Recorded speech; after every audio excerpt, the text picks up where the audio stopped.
मधु चूए सुनाए सहजनिया उठवा से मधु चूए।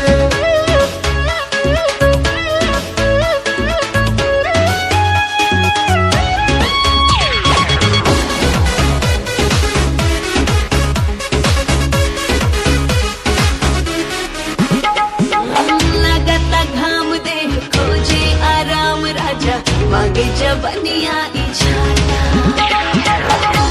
बेकार लगे टूट जाए सारा हमरो भी मन बिछलाता।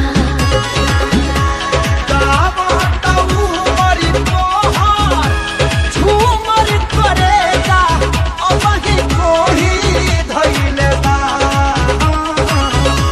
सभा का से बेसी बेसी पागल पेट के कटोरी कइले बा।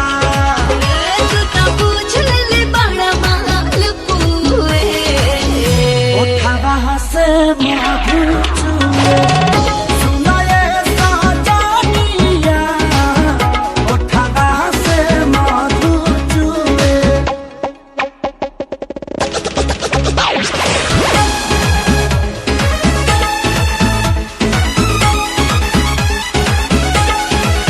ऐसे न छेड़ा कुंभला जाए रजाऊ बातें बदन छुए मोए भई हताता के कादे आधा धुन बज पूछी के रोई।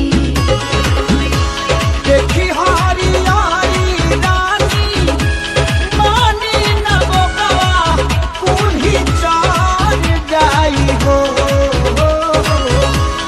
आशिक मोहब्बत के गोली न गोली आज चार जाई हो।